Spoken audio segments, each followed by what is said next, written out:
Okay. So ang tema natin ngayon for today's video, for today's episode, so excited ako kasi babae ngayon ang ating ang guest speaker. So ang tema natin for today is walang regret sa una. Kaya think before you act. Okay, so this is quite interesting. Okay, so without further ado, I would like to call Mr. Julius to introduce our guest speaker for today. Yes po, ma'am. Good day, everyone. It is my pleasure to introduce our guest speaker, Joan Claire Buban. She is graduated of Bachelor of Science, Secondary Education major in Biological Science. She is currently based in Thailand, where she is teaching chemistry to both lower and higher secondary students. Let us give a warm welcome to Miss Joan Claire Buban.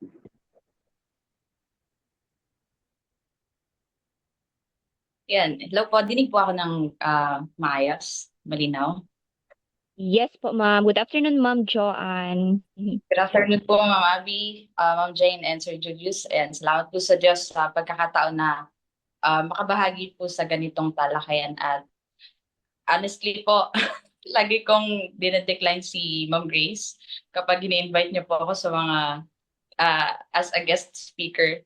Kasi ito po talaga yung one of my greatest fear, yung pagsasalita sa maraming tao, although online lang.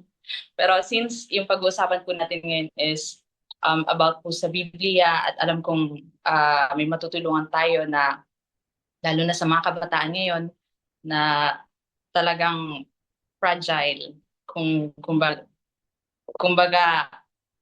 marupok not only sa pag-ibig, hindi lang sa puso, emotionally, mentally, spiritually. So sana po yung mga listener po natin ay may matutunan sa araw na ito. Yun po. Yan. Welcome po, Miss Joanne or Ma'am, how should we address you? Ma'am Joanne, Ma'am Joanne na lang po. Okay po. Ma'am Joanne. So ano pala si Ma'am, hindi siya sanay magsalita.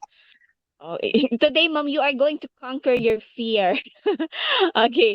Maraming salamat po sa pagpapaunlak sa amin ngayong hapon na ito. Magayon naman ang registered kang lalogo ni Jane. Nakakasuya. Pero sa ko iba, Jane. Ha? Anong sekreto? Magayon naman ay hala, nag-uuran na. Ang mga kay pala mainito na maray. Nag-uuran po sa Indo. Nag-uuran na sa mo. Hindi po sa Thailand. Lagi na sa mga. Ay, nasa ka, Jane? Garumay ko sa Pilipinas, ha? Digdi po sa Thailand, mainit po, digdi. Ay, nasa Thailand ka talaga, ma'am? Seryoso? Ako, teaching po ako sa Thailand. Ay, wow! Nasa Thailand ba lang si ma'am? Mainitan da sa Thailand. Ki Jane, saan ka, Jane? Saing bansa ka, Jane? Tabanggi na sa Indo. Korea nga. Sa Korea. Okay. Okay, so I guess pwede na tayong magsimula. Pwede po bang pakibasa ng ating unang sorry God, di ko alam kung malinaw ang sakuyang ang boses. Medyo makusog po ang oran sa muya. Malinaw po ang boses ko. Clear po. Okay, so let's start. Miss Jane, pwede po bang makibasa ng unang katanungan? So, ito po ang unang katanungan galing po sa anonymous student. Ano po ang mga palatandaan o red flags na dapat nating bantayan sa simula pa lang upang maiwasan ang pagsisisi sa ulo? And thank you, Ma'am Jane, sa question. Red flag. Napaka-modern naman ng term na red flag. Para sa mga kabataan, yun po. Ano ang mga palatandaan o red flags na dapat nating bantayan sa simula pa lang upang maiwasan ang pagsisisi sa huli? So, alam niyo po, Ma'am Jane and Ma'am Abby, tayo ay may iba't ibang kahinaan. Honesty. Ako, may kahinaan ako. For sure, kayo may kahinaan din po kayo. And minsan, nadadala tayo sa emosyon, sa pressure, or minsan sa excitement. Kaya nakakagawa tayo ng desisyon na hindi natin napag-iisipan at nagiging, sinasabi nga nila, nagiging pagsisisi sa huli. So, kadalasan sa umpisa parang after natin mag-decide, parang okay lang. Then, kasi walang mali sa pakiramdam natin. So, pero habang tumatagal, doon na natin na-realize na sana pinag-isipan muna natin. Kaya, napakahalaga po ng paalala sa Kawikaan 4:23 kung mailalabas po natin yung talata. Ayan. Ingatan mo ang iyong puso na buong sikap. Kawikaan 4:23, ingatan mo ang iyong puso ng buong sikap sapagkat dinadaluyan ng buhay. Sabi po dito, ang iingatan po natin yung ating puso. Kasi puso po kasi yung pinaka-vital core ng ating buhay. Kung Biblia po yung pag-uusapan natin. Scientifically, yung puso natin, ito yung pinaka-main organ natin, di ba po? So, kung Bible naman po yung pag-uusapan natin, hindi lang po emosyon yung tinutukoy kapag puso po yung pinag-uusapan natin. Kasama po dyan yung isip, yung damdamin, tsaka yung kalooban po natin para, sabi ko nga, ito nga yung core ng buong pagkatao natin. Sabi po sa Kawikaan 4:23, ingatan mo ang iyong puso. Kasi dito nanggagaling yung decision natin, yung ating mga actions. Ano pong patunay na galing sa puso natin yung kadalasang lumalabas sa bibig natin or nagiging decision natin. Basahin po natin sa Lucas 6:45.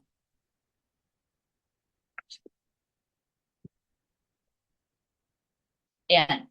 Sabi po dyan, ang mabuting tao ay kumukuha ng kagalingan sa mabubuting kayamanan ng kanyang puso.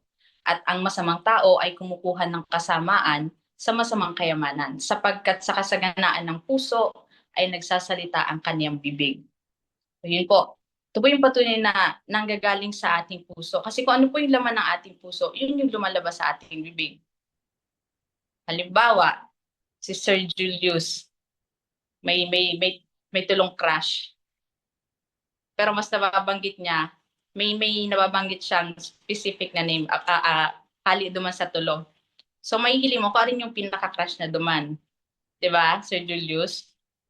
So, kung sino yung, pasensya na medyo na ano ako pa nagbibikol. Medyo na pipilipit yung dila ako pa nagbibikol. So, makikita nyo kung sino yung pinaka-crush ni Julius dun sa tatlo. Example lang, Julius. hindi ito totoo. So, makikita nyo kung sino yung pinakalaman ng puso niya. Kasi yun yung laging lumalabas sa bibig niya. Kahit yung mga, alam ko makaka-relate yung mga kabataan dito, yung mga K-pop idols, mga sinangpa ng BTS dyan, nagingirit si Ma'am Jane. So, kapag pinagsama-sama mo yung mga kabataan na may iniidolong mga K-pop, makikita mo kung sino yung mga idol nila kasi yun yung palagi nilang binabanggit kapag nag-uusap-usap sila. So, yun po, yung sabi sa Lucas 6:45 na sa kasaganaan ng ating puso, yun yung lumalabas sa ating mga bibig. So, kung mabuting nasa puso natin, mabuti din po yung lalabas sa bibig natin. Kung puro kasamaan naman yung nasa puso natin, masama din po yung lalabas sa bibig natin and yung magiging action din po natin, masama din. So, kaya isa po sa mga red flag na dapat nating bantayan ay yung ating pong puso.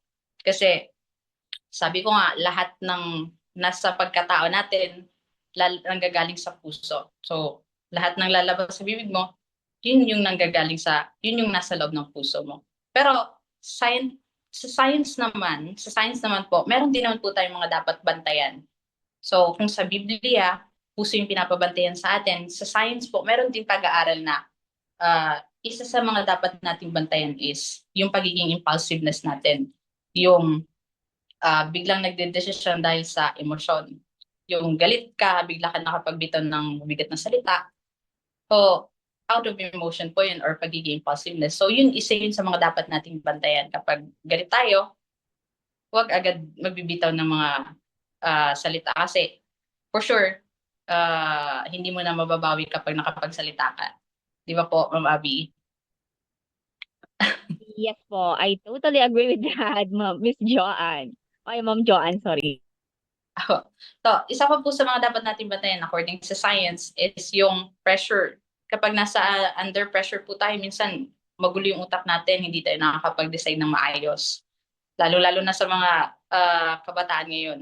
So, minsan, commonly po yung, I'm speaking out of my experience. So, commonly sa mga kabataan nakakapag-decide sila ng hindi maayos.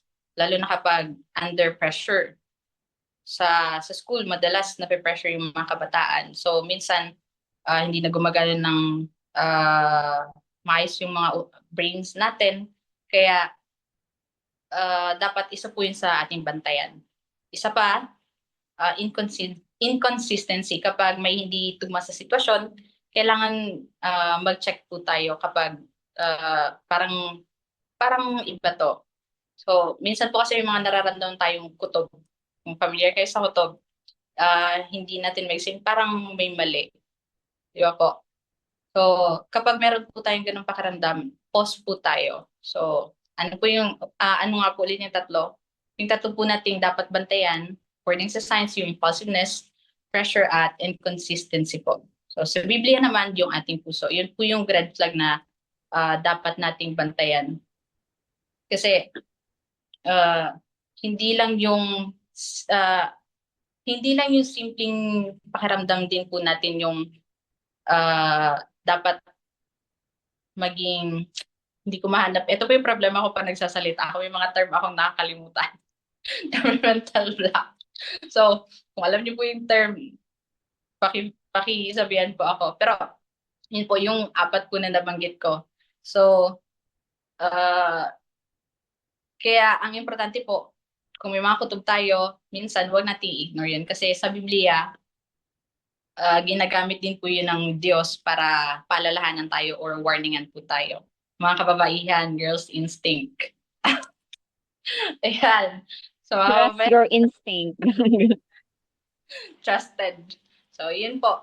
Sa huli, tandaan natin na hindi lahat po ng bagay na mukhang okay, sa simula magiging okay hanggang dulo. So, sabi ko nga po kanina yung kutob, minsan warning po yan. So, when in doubt, when in doubt po tayo, don't. Huwag natin gawin. So yun po, Ma'am Abby. Sana, ito yung problema ko talaga, magulo ako sana, naiintindihan po kayo. Opo, naintindihan po namin. Wow. Parang napaka-general ng ating first question. Ano nga, ulitin natin. Ano po ang mga palatandaan o red flags na dapat nating bantayan sa simula pa lang upang maiwasan ang pagsisisi? So maybe this generally it talks about decision making. So nakuha ko yung gustong sabihin ni Ma'am Joanne. So to avoid regret in decision making sa anumang bagay, you should focus on choices that align with your long-term values rather than temporary emotions. Parang gano'n, di ba, ma'am? Kumbaga, wag kang padalos-dalos sa emosyon mo. Kung masyado kang masaya, huwag ka munang magdesisyon. Kasi baka mabago pa yung decision mo. And kapag masyado ka namang galit or malungkot, wag kang padalos-dalos sa mga desisyon. Sabi nga ni ma'am, ingatan natin kung ano yung mga lalabas sa bibig natin. Kasi hindi mo na mababawi yon kapag nasabi mo na or nagawa mo na. And consider also whether the decision is reversible. Kasi kung if it's irreversible and nagawa mo na, medyo mahihirapan ka na talaga. Napaka-general ng first question. And yun, na-pressure tuloy si Ma'am Joanne sa first question.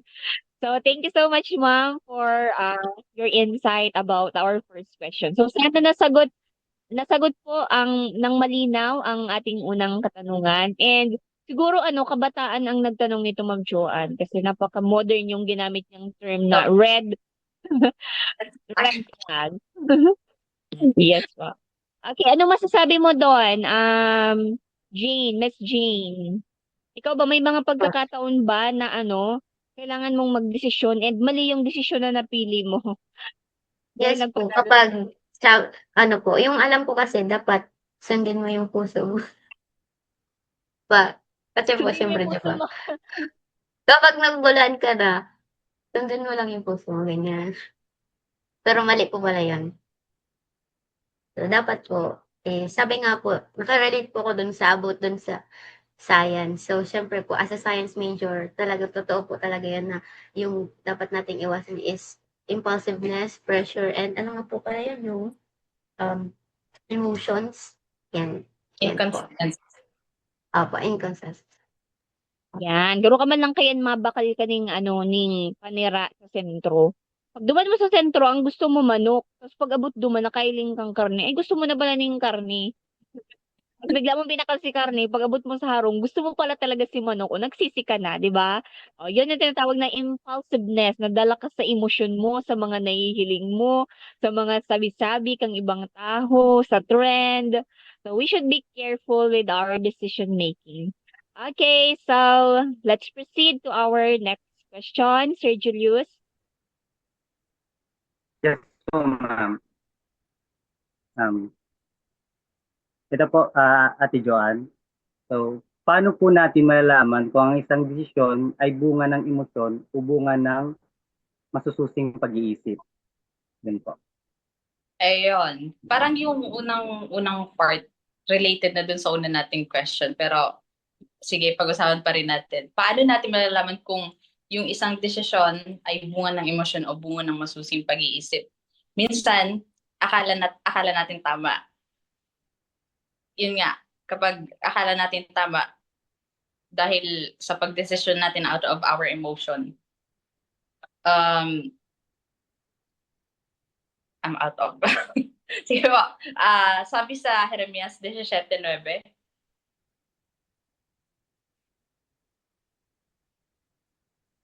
ang puso ay magdaraya ng higit kaysa lahat ng bagay at totoong masama, sinong makaalam? So, dun po sa una nating sagot, ang red flag na dapat nating bantayan ay yung puso po natin, di ba po? So, dito sa Jeremias 17:9, ang sabi din naman, ang puso ay magdaraya.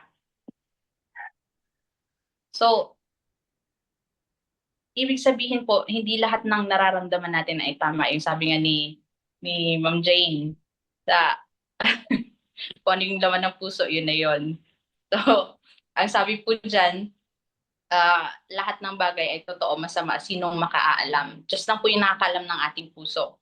Kahit tayo, hindi natin nakikita yung laman ng puso ng kapwa natin tao. Di ba po?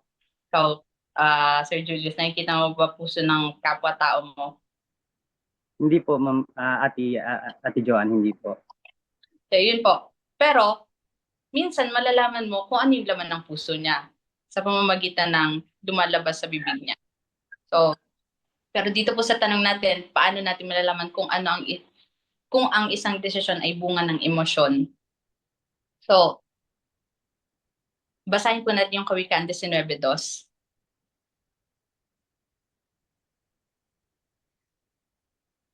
Gayon din ang kaluluwa na walang kaalaman ay hindi mabuti, at siyang nagmamadali ng kanyang mga paa ay nagkakasala.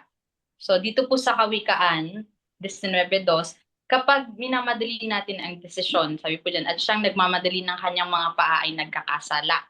Yung pagmamadali po talaga yung pinaka-key. Kung kaya minsan nagkakaroon po tayo ng mga maling desisyon sa buhay. So kapag minadali natin yung ating desisyon, mas mataas yung chance na magkamali tayo. At sa science, may tinatawag din po tayong dalawang paraan ng pag-iisip. Una, emotional thinking. Ano po yung emotional thinking? Ito yung mabilis, automatic, at kadalasan based po siya sa feelings. Halimbawa, galit ka, nakapagbitaw ka ng mabigat na salita, hindi mo na yun mababawi. Pangalawa, connected pa rin po ito dun sa una, pressured ka. Pangatlo, excited ka. So, sobrang excited mo yung secret na dapat di mo masabi, nasabi mo. So, maling desisyon. Meron din po yung sa mga pressured mga kabataan, dahil sa sobrang pressure, yun, nakakapag-decide. Sabi ko nga po dun sa una nating question. Yung sagot po natin dun. So, pangalawa po, meron tayong rational thinking na tinatawag. Yung rational thinking po is, ito naman yung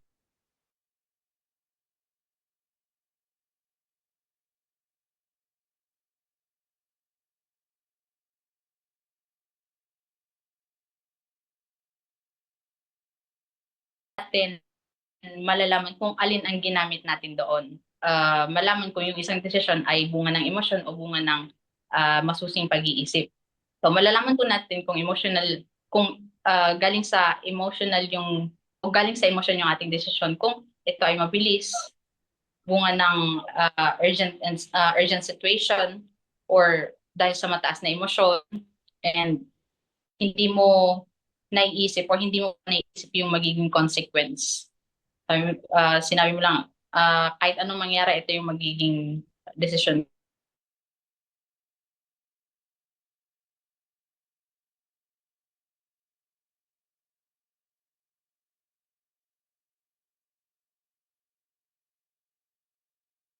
Kung malalaman po natin kung pinag-isipan, kung yung process is kalmado ka, ginawa mo yung decision na kalmado ka, may time ka mag-isip, at tinitingnan mo yung magiging long-term na effect ng magiging decision mo, and then humingi tayo ng advice. Possible kapag hindi talaga natin alam kung paano natin pagdedesisyonan yung isang bagay, pwede tayong humingi ng advice sa tingin natin mas makakatulong sa atin. So yun po, yun yung sagot.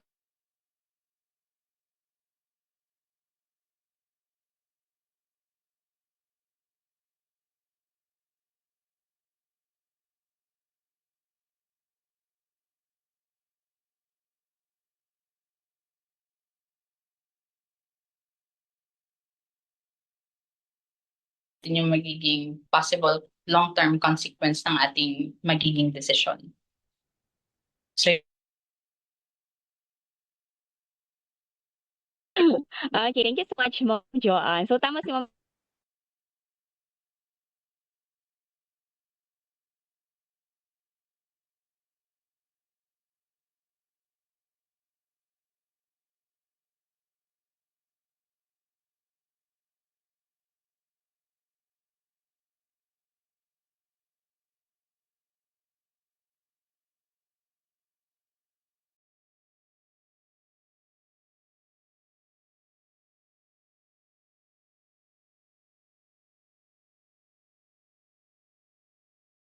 I mean, maganda yung sagot ni Ma'am Joanne.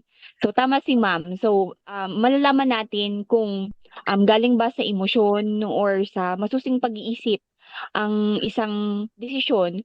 We should look at speed, gaano ba tayo kadali or katagal nagdesisyon, intensity. We should also consider the intensity, kabigat ng decision making, and the clarity. Kasi kapag galing lang talaga out of emotion or decisions driven by emotion, so it tends to feel urgent. So masyado kang mabilis mag-decision, and it comes with strong feelings like fear, so anger, or maybe an excitement. And this is also often justified after the fact. Minsan kasi ma'am, 'di ba, kahit alam mo na yung magiging consequence, in denial tayo. Ayaw nating tanggapin na ganito yung magiging bunga kasi gusto mo. And kasi minsan mas naiisip mo lang or mas nagma-matter lang sa yung mga advantages or masaya ka sa decision mo. Pero um kahit alam mo na ay may posibilidad na ganito yung mangyari, may pros, 'di ba may pros and cons?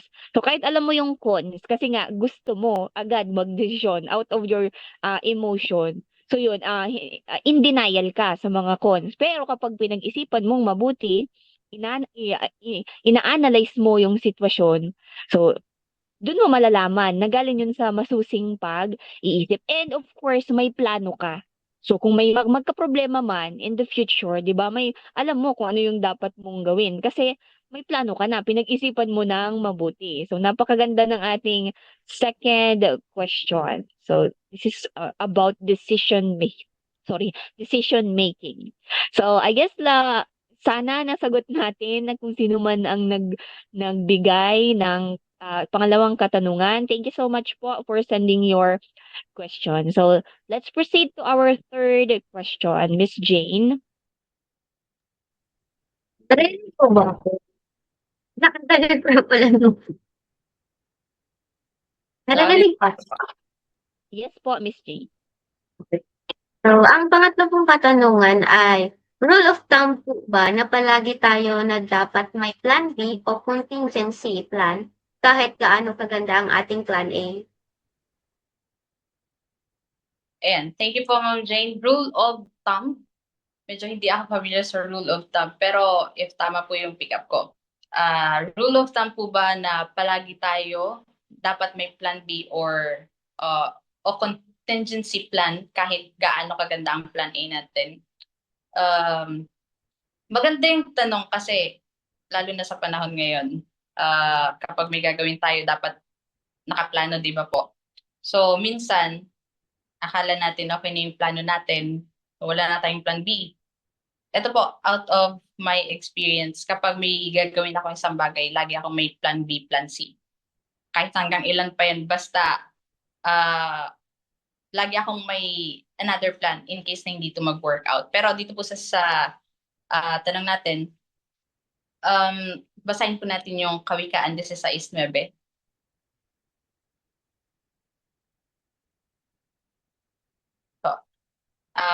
Trivia lang po, ang sumulat po ng Kawikaan ay ito po ay mga paalala ni Kristo. Kaya talagang para po ito sa mga sa atin, tamang-tama to sa atin sa araw na to. So sabi po sa Kawikaan 16:9, ang puso ng tao ay kumakatha ng kanyang lakad. Ngunit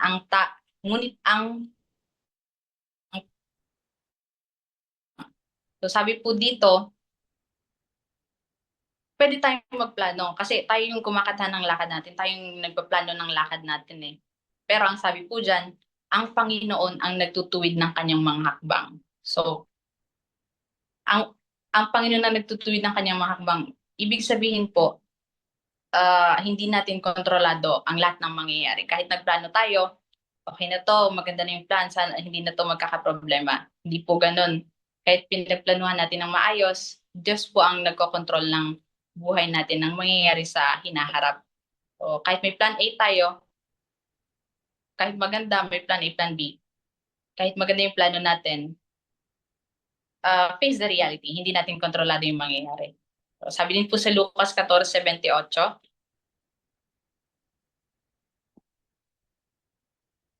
sapagkat alin sa inyo ang kung ibig magtayo ng isang muog ay hindi mo na uupo at tatayahin ang halagang magugugol kung mayroong may pagtatapos. Ano pong ibig sabihin? Sabi dito na kung may plano kang gawin, halimbawa, magtayo ng tower, hindi ka basta-basta magsisimula agad na, magtayo ka dyan ng building without planning. So, ang gagawin mo, upo ka muna, pag-iisipan mo, bibilangin mo yung magagastos para siguradong matatapos mo yung sinimulan mo. Kasi kung hindi ka nagplano, posibleng makakapagsimula ka nga, pero hindi mo rin matatapos. So, bago tayo gumawa ng desisyon, kailangan natin pag-isipan, bago natin gawin yung plan A, pag-isipan natin ang posibleng outcome, hindi lang yung best case, kundi pati sana yung worst case.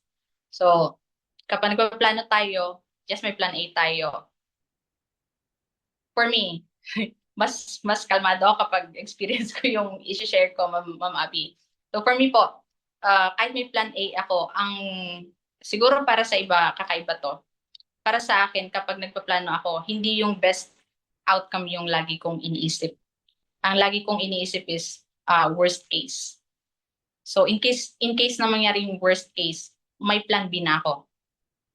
May another plan na naman ako in case na hindi yun mag-work out. So, ganun po yung thinking ko kapag may mga ginagawa akong plano. Pero, still, kahit gaano po kaganda yung plano natin, Diyos ang nagkokontrol ng lahat ng bagay. So, may plano man tayo, dapat yung tiwala po natin laging nasa Diyos.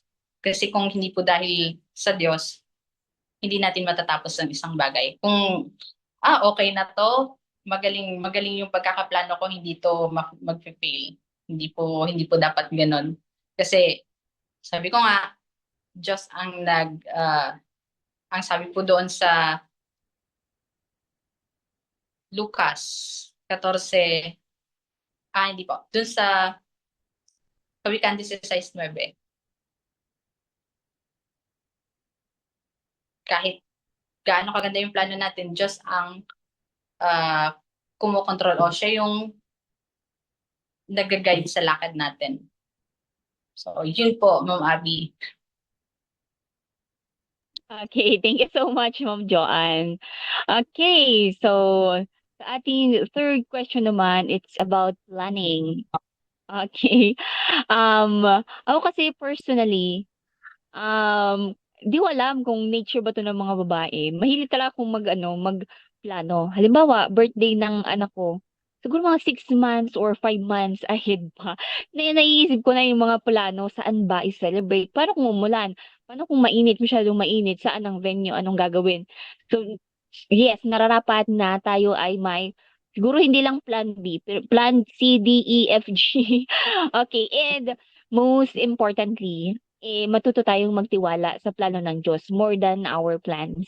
So, siguro ito yung ang pinakaimportante sa lahat. Kasi hindi lahat ng plano natin sa buhay masusunod and mangyayari. Kasi God has a different plans for us.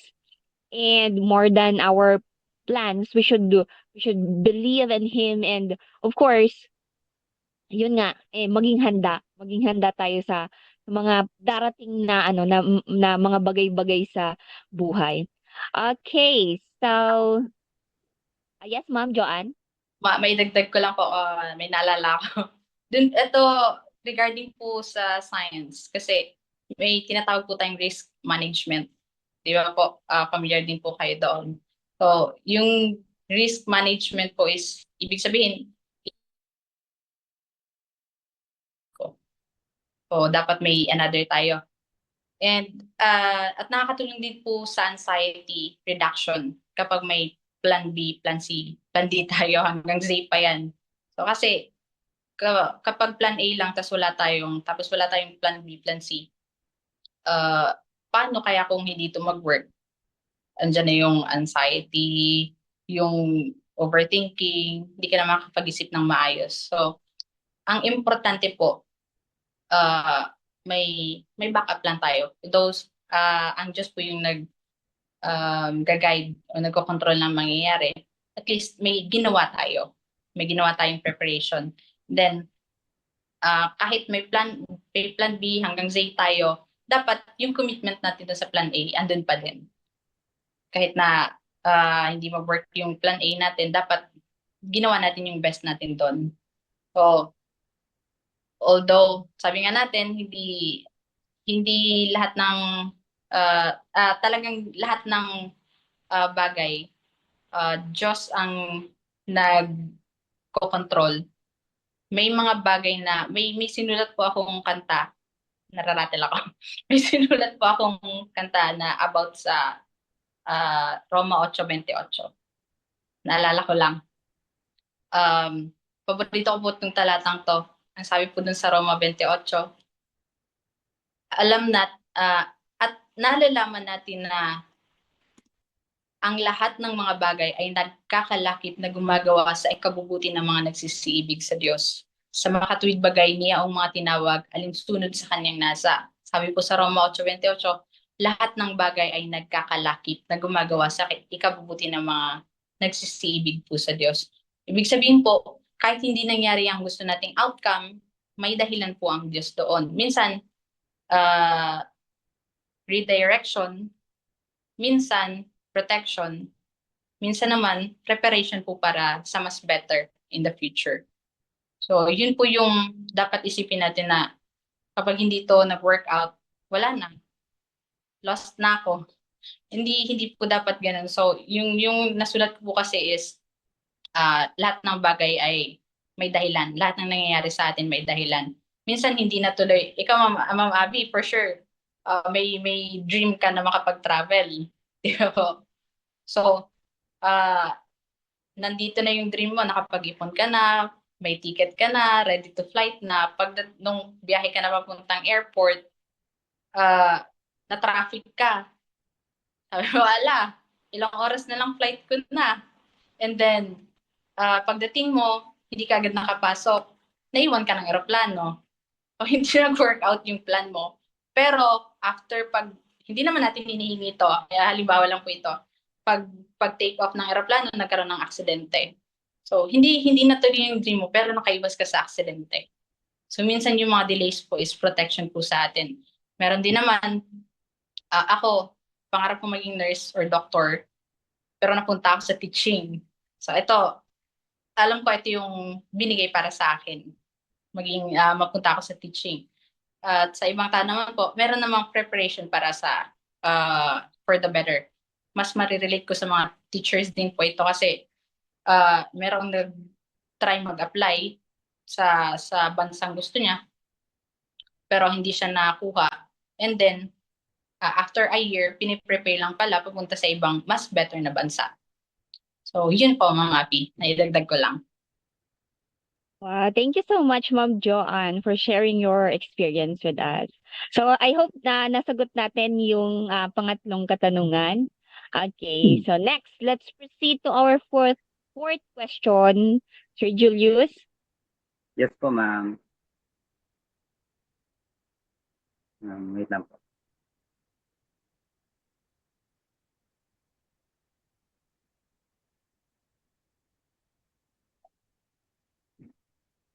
So, ito po yung anonymous question.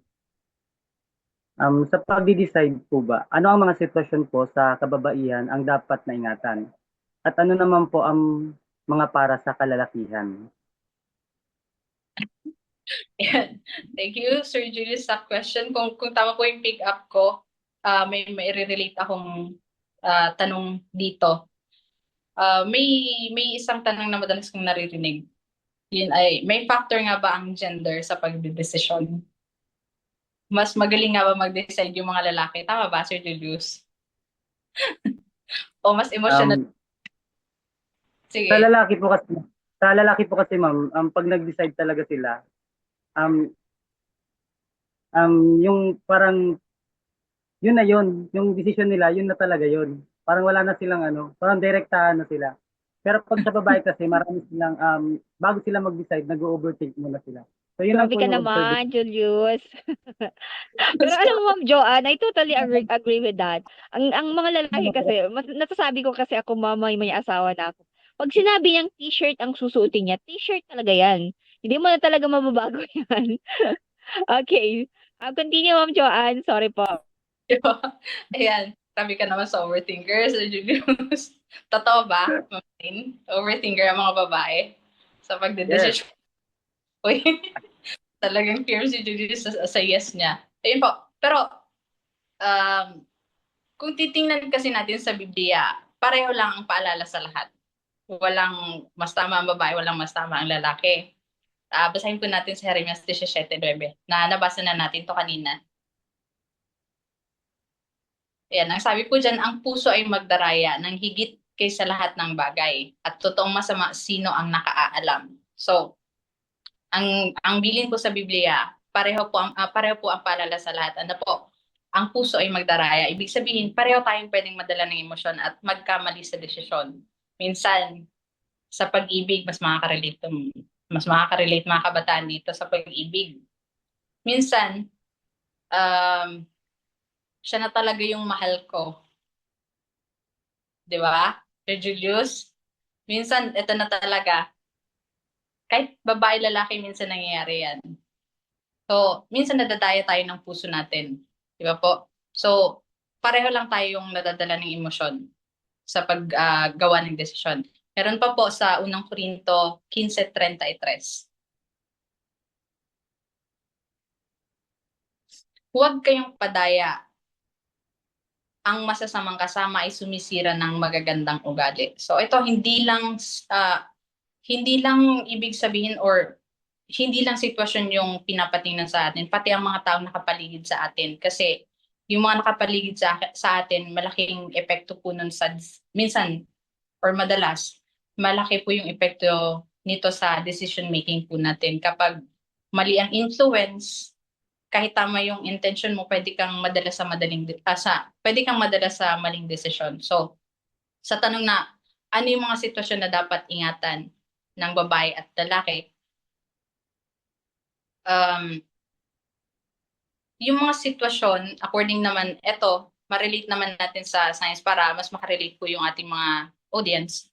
Sa mga kababaihan, proven po to sa science na kapag emotionally vulnerable yung mga babae, malungkot, kapag malungkot, common ba to, Ma'am Jane? Lalo sa mga babae, since babae si Ma'am Jane.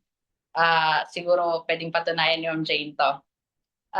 Kapag emotionally vulnerable yung mga babae, naghahanap ba talaga ng comfort? Ano, tinatawanan ko lang po kasi. Ay, tinatawanan niyo lang. Pero, ito po, sabi sa science, kapag emotionally vulnerable yung mga babae, ito yung mga dapat nating ingatan kapag magkakaroon tayo ng magde-decision tayo. So, basically, emotionally unstable. Pangalawa, kapag may taong nagbibigay ng sobrang attention na parang too good to be true. So, isa din po yun sa mga dapat nating ingatan para sa mga kababaihan. And then, kapag, parang nabanggit ko na to all throughout na sa pagsasagot sa mga question natin, yung nape-pressure kaya nakakapag-decide ng mabilis. Sa mga kalalakihan naman, ito yung sabi ni Sir Julius, yung fear sa decision making. Kapag sinabing ito na. Sa mga kalalakihan po, kapag ego ang tinamaan, yung sinabi ni Ma'am Abby na ito kasi yung gusto niyang maging outcome, so paninindigan niya to. So, sa mga lalaki kapag ego ang natamaan, lalo na kapag may gustong patunayan yung mga kalalakihan. So, hindi po to galing sa akin, Sir Julius, huwag ka magalit sa akin. So, ito po, kapag tinamaan yung ego ng mga kalalakihan. Pangalawa, kapag nadadala ng desire or temptation, kahit alam nating mali, ginagawa natin. Although, hindi lang to sa mga kalalakihan, sa pool din dito yung mga kababaihan. And then, kapag may pressure na mag-act agad without thinking, natamaan yung ego mo, sinabihan ka ng mabigat na salita, sinapak mo. Common din to, di ba, Sir Julius? Lalo na sa mga kalalakihan, talagang suntok agad eh. Yes, ma'am. Taas ng pride nila lang. So, yun po. So, nagkakaiba lang tayo. Although sa Bible po ang sinasabi, pantay lang sa babae at lalaki. Pero nagkakaiba lang tayo sa triggers. Kung ano yung nakaka-trigger sa atin. Minsan emotion, minsan ego, minsan desire. Kaya ang mahalaga, maging aware tayo sa sarili natin. And then, kapag kilala mo din kasi yung sarili mo, minsan, makokontrol mo yung sarili mo. Alam mong may trigger ka sa ganito, iiwasan mo. Alam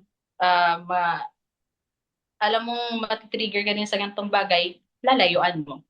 So, doon lang po tayo nagkakaiba-iba sa trigger. Pero, based po according sa question natin na anong sitwasyon, pantay-pantay lang po yung mga babae at lalaki. Walang factor yung gender sa decision making.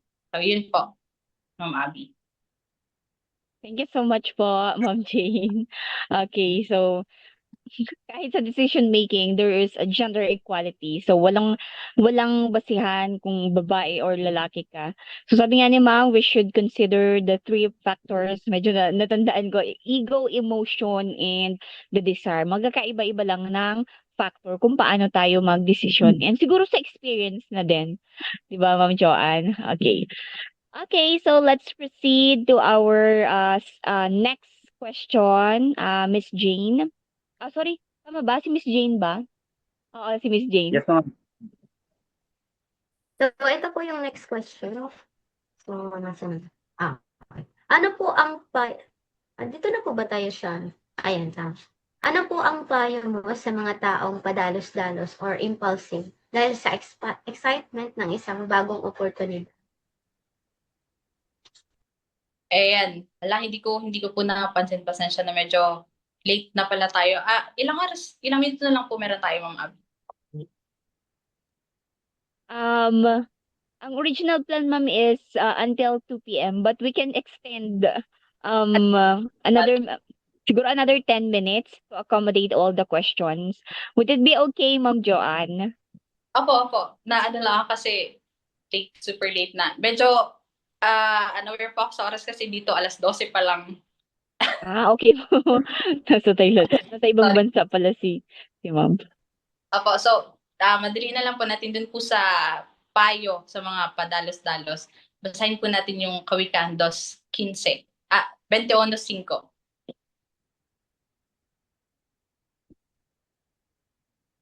Sige po, labas po natin.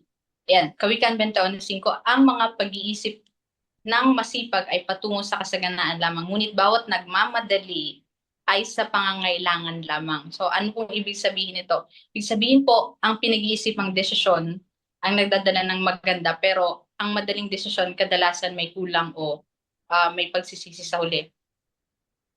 So, basahin din po natin yung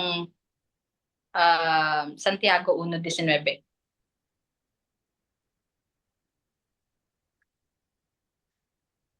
Nalalaman ninyo na Nalalaman ninyo ito, minamahal kong mga kapatid, ngunit nagmamaliksi ang bawat tao sa pakikinig, nagmamakupad sa pananalita, magmakupad sa pagkagalit. So, yan, ang sabi po sa Santiago 1:19, hindi dapat tayo agad mag-react. Kung may marinig tayo or may mag-trigger sa atin, kagaya ng excitement, na-excite tayo, huwag agad tayo mag-react. Kasi, yung sabi ko nga kanina, yung halimbawa ko po kanina na may sikreto, sobrang excited ka. Halimbawa, may kapamilya kang uuwi ng, galing abroad, uuwi ng Pinas. Tapos may ikaw sinabihan ka, Ma'am Jane, na uuwi. Halimbawa lang, uuwi yung ate mo. So sobrang excited mo na dapat secret lang sana, nasabi mo sa isang kapatid mo. So, ayan, nagkamali ka tuloy. So, yun po, dapat hindi agad tayo mag-react. Kailangan pag-isipan natin ng mabuti, i-digest muna natin ng maayos, ng kalmado. Minsan bigyan natin yung sarili natin ng time, ample time para mapag-isipan, lalo na sa mga graduating students. May mga pumapasok na opportunity sa atin. Minsan, isipin or pag-aralan muna natin kung ito ba yung pipiliin ko. Excited akong pumunta sa gantong lugar. So, parang mas gusto kong kunin or i-grab yung opportunity na to. Tapos, may another opportunity dumating sa'yo, parang mas maganda to. Parang mas gusto kong i-grab to. So, pag-isipan po natin maayos. Hindi yung na-excite ka, ay, ito na lang, dito na ako pupunta kasi gusto ko to, pangarap ko dito. And then, kapag green up kasi agad natin, according din sa team natin, pag hindi natin pinag-isipan ng maayos, talagang walang desisyon na magbubunga ng sana hindi ako magkamali. Walang desisyon na magbubunga ng mabuti kung galing ito sa mabilisang pag-iisip o mabilisang pagdedesisyon. Mas mataas yung chances kapag yung decision natin is pinag-isipan, pinagplanuhan. Pero sabi nga natin, lahat ng decision dapat nagtitiwala tayo sa Diyos. So, para samahan tayo sa mga decision at mga plano natin sa buhay. So, yun po, Ma'am Abby. Thank you so much, ma'am, for that advice. Siguro para din sa akin itong advice na ito kasi madalas yun, padalos-dalos din ako sa mga decision ko. Siguro out of yun nga, driven by strong emotion dahil na-excite ka, dahil galit ka, dahil masaya ka.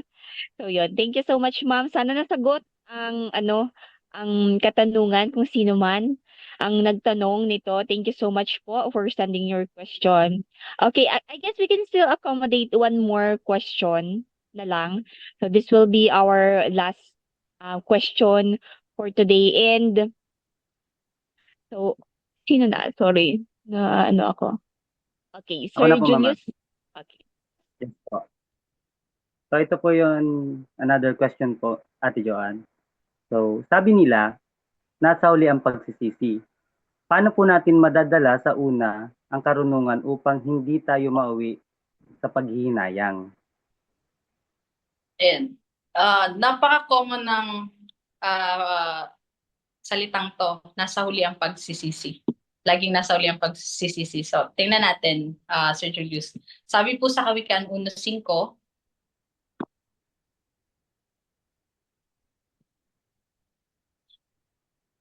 upang marinig ng pantas at lumago sa ikatututo at upang tamuhin ng taong may unawa ang magagaling na payo. Ang magagaling na payo. Yan po yung sabi sa Kawikaan 1:5. Ibig sabihin po, ang matalinong tao hindi lang umaasa sa sarili niyang experience. Marunong siyang makinig at matuto sa iba. Yung experience ng iba. At makikita po natin ito sa buhay ni Haring Solomon. Kilala niyo po si Haring Solomon? Sino na kilala? Opo. Isa sa pinakapantas na tao sa Biblia. So, si Solomon po ay binigyan ng Diyos ng karunungan, pero pinayagan din siyang maranasan ang maraming bagay sa buhay. Kaya kagaya ng kayamanan, kapangyarihan, kasiyahan, at maging mga maling desisyon. Nagawa din po yun ni Haring Solomon kahit pinakapantas na siyang tao sa Biblia. At ang maganda, isinulat po ni Haring Solomon yung naranasan niya sa Biblia, lalo na yung nasa aklat ng Ecclesiastes. Para saan po? Bakit niya sinulat? Hindi para gayahin natin lahat ng ginawa niyang mali, kundi para matuto tayo sa resulta ng mga desisyon niya. So, halimbawa po doon yung nasulat niya is hindi sapat yung yaman para maging tunay na masaya. Sabi ng mga tao, kapag may pera ka, masaya ka. Pero sabi ni Haring Solomon, hindi sapat ang yaman para maging tunay na masaya. Kasi si Haring Solomon po, since na matalino siya, isa siya sa pinakamatalino, isa rin po siya sa pinakamayaman. Hari nga, wala namang haring pulubi. Wala namang haring walang pera. So, yun, isa po yan. At hindi lahat isa pa po sa hinalimbawa niya is, hindi lahat ng gusto natin ay magdadala ng fulfillment. So, isa rin po yun sa sinulat ni Haring Solomon. At sabi niya rin po, pasensya na po, hindi ko na mailabas yung talata. Wala na tayong time. Huli po, sabi niya, lahat ng maling choices natin ay may consequence. So, sinabi niya, ito yung kinalabasan ng action ko. Isinulat niya kung ano yung kinalabasan. So, yung sinulat niya po na yun, magpo-provide na yun sa atin ng insight na ay kapag ginawa ko to, ito pala yung kalalabasan. So, hindi ko na to gagawin. So, yun po yung dahilan kung bakit sinulat ni Haring Solomon yung mga experience niya, hindi para gayahin natin, kundi para matuto tayo. At para malaman natin na ito yung possible outcome kapag ginawa ko to. O kaya sa halip na maranasan pa natin lahat ng pagkakamali, pwede tayong matuto mula sa mga experience niya. Kaya yung sabi ko sa una, pwede tayong matuto sa experience ng iba. And ang wisdom ay yung kaalaman, kapag may alam kasi tayo, parang yung kaalaman natin, nagiging protection na rin natin sa sarili natin. Pinoprotektahan ka nito bago pa dumating yung problema. And then,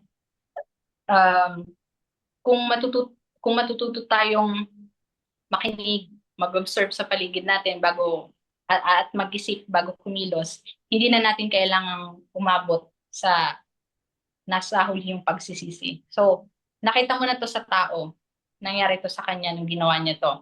So, pwede na natin kunin yun as karunungan na ito pala yung mangyayari, so hindi ko na to gagawin. So, hindi mo na ginawa, hindi ka darating dun sa nagsisi ka sa huli kasi ginawa mo pa.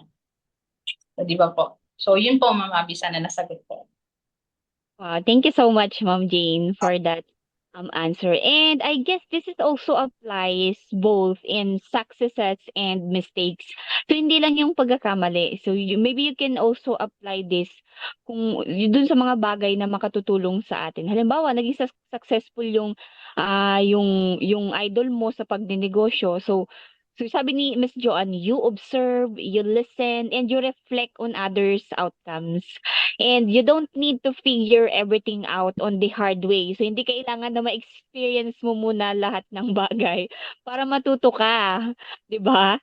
And sabi nga, 'di ba, mag-observe, magnilay-nilay ka, obserbahan mo kung ano mga nangyayari sa paligid mo. And kung alam mo ng mali, huwag mo nang tularan para mapatunayan mo talaga. Di ba? Hindi naman kailangan na ma-experience mo muna para mapatunayan mo. Halimbawa, masakit, nakita mo ng masakit palang ipukpok yung bato sa ulo, sige nga, gagawin ko nga para mapatunayan ko kung masakit talaga. Di ba? You should Yes, learn. We should also learn from the experience of the ma'am, others. And, may yes sinasabi po. na meron sinasabi to see is to believe, meron namang to experience is to believe. Yung mga yung mga hindi talaga naniniwala na masakit talaga to. Try ko. Yun po. Yun. Okay, thank you so much, ma'am. So, napakaganda ng flow ng ating pag-uusap ngayong hapon. So, thank you so much, ma'am, for accommodating us. So, ano yung mga natutunan mo ngayon? Ikaw muna, ano? So, sige, si Sir Julius naman ang unahin natin ngayon. Ayun po ma'am, napakaganda ng mga naging flow po ng ating mga question ngayon. And madami po talaga akong natutunan and na-realize. So sa pagpaplano po talaga is yung pressure nandiyan po talaga yan eh. Kasi pag nagpaplano tayo, may mga ano tayo eh, may mga sinasabi ng iba, pag halimbawa sinabi mo yung plano mo, eh parang may kalaban ka diyan eh para hindi yun matupad. Um, Yun nga po. So base po dun sa mga nadinig ko, so dapat po pag nagpaplano tayo, dapat hindi po yung minamadali kasi dun nga po nagkakaroon ng ng mga negative tawag doon negative result, negative result po. So sa kamamadali natin na pag-decide, yun, nagkakaroon tayo ng ng regret.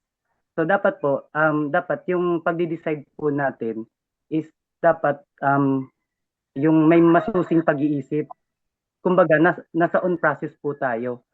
And syempre kapag nag-decide din po tayo, dapat kahit na may plan A yan, may plan B, may plan C and so on, dapat po yung mga plano natin po yun, dapat palaging may kalakip ng pagtitiwala sa Diyos po.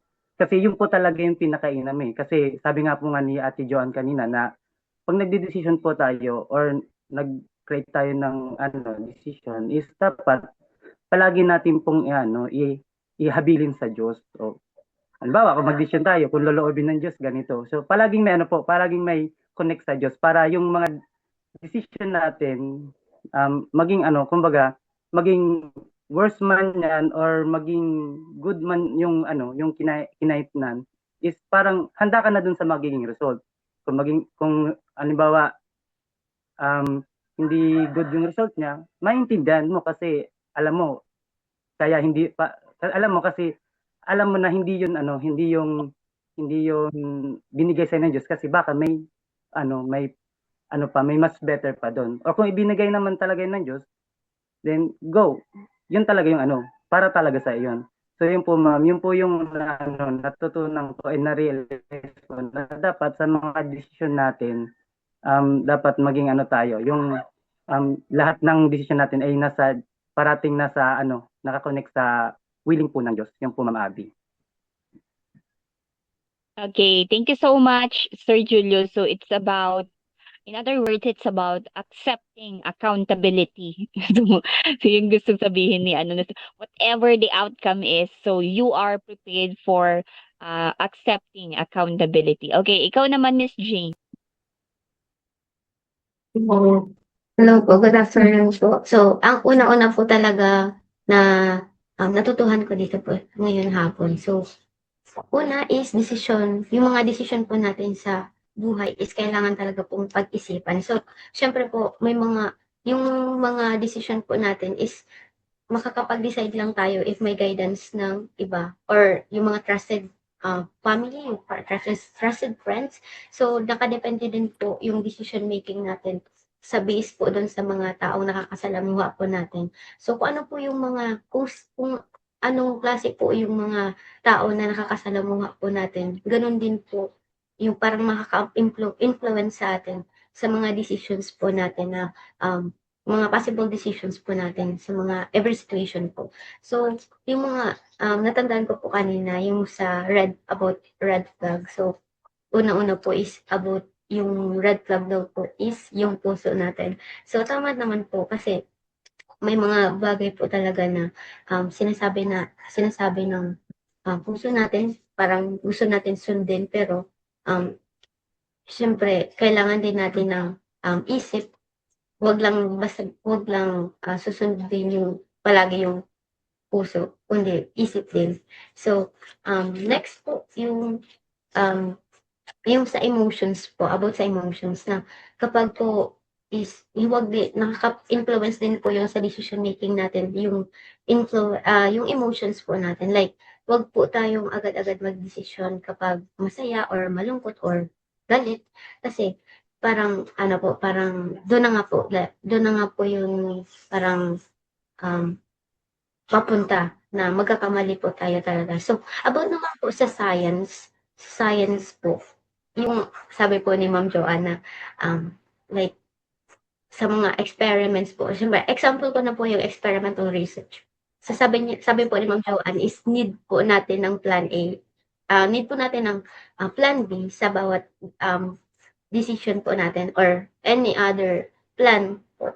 Kasi, about po sa experimental research is kailangan po yung mga sample size po na like kunwari yung ginawa po namin na experimental research is about sa pesticides. So yung about po doon is kailangan ng plan B talaga po kasi may mga pagkakataon po na parang hindi po magiging successful yung plan. Kaya possible yung parang research namin is mawawalan siya ng importance. So yun po. So, kailangan po talaga ng any other plan. And then, naman po, sabi po is, humingi daw po tayo ng guidance sa iba. Kasi, parang sinasabi na, gawin natin ng panalmingan, kumaga sa Bicol, panalmingan po, na yung mga experiences ng iba is, ma-apply po natin sa atin kahit hindi po natin ma-experience. Parang gagawin natin ng panalmingan yun. And then, yun po. Yan po. And then padagdag ko lang po, di ba po, ano yan, yung parang hihingi tayo sa iba ng guidance, syempre, hihingi din po tayo ng guidance kay God. Kasi po, siya po talaga yung parang, makakapag-guide din sa atin kung tama po ba yung decision natin. Like, parang, i-guide kung tama ba yung titahakin natin na way para dun sa decision po natin na yun po. Thank you. Okay, thank you so much, Miss Jane. Sorry, I was smiling throughout. Well, you are giving your insight. Nakangirit ako. Kasi sa GC me, tiga-kantsawan ako ni Sir Mike. Nagdadalan siya. Hello, Sir Mike. Sa pinakamayaman na na professor sa CBS-UA Pasakaw. I-shout out ko na. Hello, Sir Mike. Medyo na-pressure lugod ako para sugod kay Ian si Sir Mike. If you're still listening, thank you, Sir Mike, for listening. Ala, di ko alam kung pira ang nagdadala sa Ma'am Joanne sa Facebook Live. Nahihiling ba nindo? Kung pira ang viewers. Di ko aram kung pira. Pero nagdadala si Sir Mike, nag-send siya sa GC me ning screenshot kang lalawgon ko. Nakangaranga. Thank you, Sir Mike. May time, day man masyadong busy si Sir Mike. May nagdadalan siya kang sa tuyang episode for today. Okay. By the way, kadakol nanood si Sir Julius and si Miss Jane. Ako man po, siguro in making a decision, there's always a presence of uncertainty. May mga bagay talagang data aram ang mangyayari, data aram kung ano ang kaluluwasan. So it's important to pause. Pag-isipan mo talaga ng mabuti. So decision making isn't about being perfect, 'di ba? Hindi naman kailangan na perpekto ka. It's about choosing a way where you can stand by later. So whatever the outcome is, you should stand by with your with your decision. So kailangan panindigan mo yung magiging decision mo. Be it in emotion, be it based on your emotion or be it based on your thoughts or yung pag-iisip mo. So I guess this is the end of our episode for today. Maraming salamat, Ma'am Joanne, for accommodating us and sa ating mga participants sa Facebook Live, kung sino man po kayo. Thank you so much po and sana patuloy niyo pong suportahan ang ating programa na Talk is C and we were promised to provide you insight and practical advices sa buhay-buhay. Thank you so much, Ma'am Joanne, all the way from Thailand. Thank you, Ma'am. So much po. Thank you. Thank you po. Thank you, Miss Jane, Ma'am Grace, Sir Julius, and sa technical natin. Thank you po. Have a good day, everyone. Bye-bye. Goodbye sa ating mga Facebook Live viewers. Thank you po.